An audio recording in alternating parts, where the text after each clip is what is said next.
one loves most what one does best, and one does best what one loves most.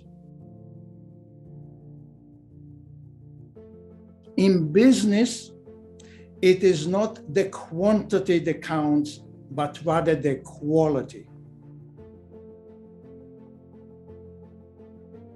Financially driven employees seek compensation, but emotionally invested employees seek to contribute, even with some self-sacrifice. If one understands those three observations and implements them well, one will end up with a culture, high-performance culture, that will not create burnout. Big idea number one, teach employees to become the best, and they will thus love their work the most. If you can get a person to be a top performer or to be the best, and he perceives himself as being the best, he will love it most. And as the saying says, if he loves it most, he'll work at it a lot and he'll be the best at it. And that goes into the training aspect. The training aspect is make him the top performer, make him the best, and therefore he will love what he does. Big idea number two is don't confuse quantity with quality. So if I look at my background, my career, what I have observed over the years, probably the greatest source of a burnout stems from three different components. One is extremely high pressured environment. And after a while, you just give in to that pressure. Right. The other one is not the pressure itself, but rather the time commitment that it takes. You spend way too much time. After a while, you just burn out. You feel like your entire life is not yours anymore. And the third one clearly is an environment that is a negative environment for you, where you're just not happy. So if you want to deal with burnout, you probably need to deal with all three of those. How do you keep employees happy? How do you make sure that they don't burn out because it takes way too much time? And how do you deal with the pressure itself? So let me start with the pressure, because that's a little bit more difficult. The pressure, some work environments have pressure in them, and not much can be done. But you can do a lot about the other two, and it will go a long way then to make sure that people don't burn out. Most people, if they're a good performer, they're a competent performer, they're accomplished, and they're ready to contribute. As I said, I'm ready to contribute. I want things to go well. They burn out because they feel I'm wasting my time. All that I'm doing is not doing any good. And the reason is mostly I'm doing things that don't help. They don't move the needle at all. They're just waste of time. And indeed, that's the case. From my experience, a lot of the time spent on the work is just wasteful time. It comes from what I call either political reasons on the part of the manager or the department or the vice president or the corporation, whatever it is, or bureaucratic reasons. And the common wisdom out there is that the more you do, the quicker, the better off you are as a manager, right? So here's the pressure. The more you do, the quicker. So you put deadlines that are to some extent artificial. You ask for things that might or might not necessarily be all that greatly important. And I find that if one was able to differentiate between quality and quantity, if one had the courage, and this is now to the manager, if one had the courage to say, I don't want to do the quantity, I want to focus on the quantity. What is real quantity? What is really necessary to get things done at the right time and what is not? If one was able to use that selection mode well, one would save tremendous amount of time of work for his underlings, tremendous. Big idea number three is create a culture that gets employees emotionally invested in their work and their workplace. They view it not just for the corporation, but for their own career that they need to contribute. So they start with the idea that they want to contribute. So the question is, how do you make them emotionally involved in feeling that they're contributing something meaningful. And the first observation is to feel that somebody contributing, for a person to feel that one is contributing, it has to be something meaningful. So if you want to have somebody to feel that is contributing, you need to understand that it is meaningful too. Because nobody will self-sacrifice for minor causes, but they will die if necessary for big causes. So how do you get them to feel that they're contributing in a meaningful way? The first step in my mind is that quality versus quantity. Right. Because most of them have already, regardless of their manager, most of them already decided this doesn't make any sense. Why am I spending so much hard time on this? It's meaningless, right? So if you do that, you'll go a long way towards getting one naturally feeling that they're contributing. The second part is what proactively the manager can do or the company can do to give them a sense that they're contributing. And that means basically credit.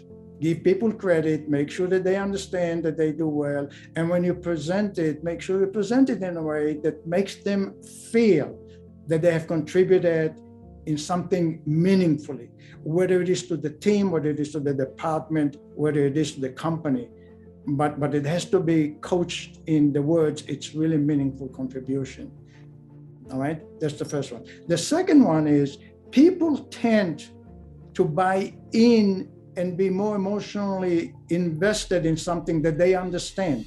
If they understand the reasons, if they understand the why they're working hard, if they understand why they had to stay and have deadlines and sacrifice some personal life for that, then they accept that, then they are much more willing to buy into it.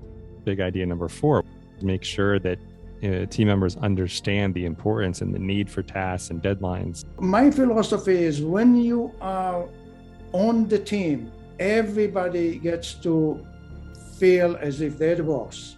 Everybody gets to contribute. They shouldn't be aware of ranks when they have a conversation and discussion. And sometimes when you're the boss and you're a higher level person or you're a supervisor, it's difficult for you to take it because you feel empowered by doing it. Statistically, I'm just as likely to get a good idea from somebody who is very experienced or who is my boss around the team than for somebody who just joined the team. Right. You never know when a good idea is going to come from, and if the junior guy feels uncomfortable speaking because he's going to contradict his boss, that's exactly where you killed right. the quality versus the quantity, right? Don't allow in a team environment interpersonal skills which can contribute to some people not wanting to say something. It's because of the boss or because of body language or somebody is using negative language. So people need to feel that there is no punishment whatsoever out of a team conversation. Big idea number 5, make sure you spread credit around so employees feel a sense of reward and recognition. Everybody wants to come across to their superiors as having contributed the most or having contributed in the best way or being the top performer, because that's how they perceive their own career progression, individual career progression, as being important. So they're reluctant to give credit to other people, particularly if it's not, in their mind, well-deserved. And also, they're reluctant not to tell you that, oh, I did 80% of this work, or it was my idea, or it was my thing. I'm talking about now in front of superiors, in front of the team, in front of other people, because they feel that they need that to highlight that they are the top performers, because that will help the acceleration of their career. Give credit to everybody. You can be as modest as you want about your own credit.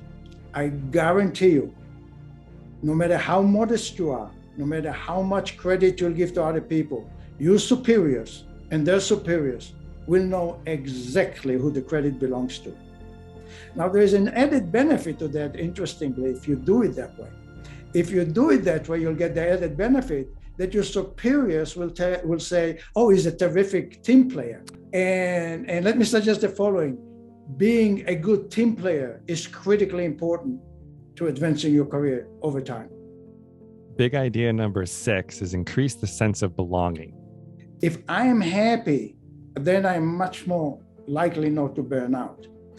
And happy meaning I'm just happy to be in that environment. So it's not happy about my job, it's not happy that I'm a top performer, but just happy to go to work, happy to be in that environment. Right. So how do you keep an employee happy besides those other things that we covered so far? And to me, you make somebody feel that he belongs in that organization, that organization and that workplace is a place where he should feel very comfortable. It's like his best friends are there, his home is there. It's like he's going back to home. It's not like he feels, oh my gosh, I'm going to work. No, I'm going to visit with our friends. I got some very great friends there. I had fun time at work and a whole bunch of things. And you can create that environment through social interactions. You can create that environment through events whereby one feels that they socially belong there, that they have a social connection with the company and with the employees, within the team, within the department, within the company. So here is the insight that I will give you. What I just said, probably everybody will nod their heads and says, yes, sure, and we are doing it. And I'm suggesting, yeah, most of them are doing it. They throw a party in Christmas, they do the minimum. I'm suggesting elevate it to something that becomes a top priority. Think about it as a top priority item. Think about it doing more than otherwise you already are used to doing. What else can you do to get families together, to get employees together, to get spouses together? And some of it could be more lengthy, some of it could be less lengthy. It could even be as simple as, you know what, I'm gonna randomly assign a scholarship to employees, as opposed to corporations give millions and millions and millions of dollars to well-deserved benefits out there, to not-for-profit organization. Great, why don't you take a part of it and do a not-for-profit for your employees? Right. All right, and there is a lot of things. It's just one idea in a million ways. So I'm saying is, once somebody says, I want to make it a top priority in my mind, they'll come up with a program that makes sense and gives it the kind of priority it deserves. And if it's done well, you'll create an environment where employees feel a sense of belonging. We hope you found this video valuable. If you did, please hit the subscribe button and opt in for notifications so you don't miss any of our upcoming videos. If you'd like to learn more about the speaker in this video, there's a link in the description below. Also, before you go, would you like access to a free, in-depth video training on how to dramatically improve employee engagement and retention? There's a link to that free training as well in the description below.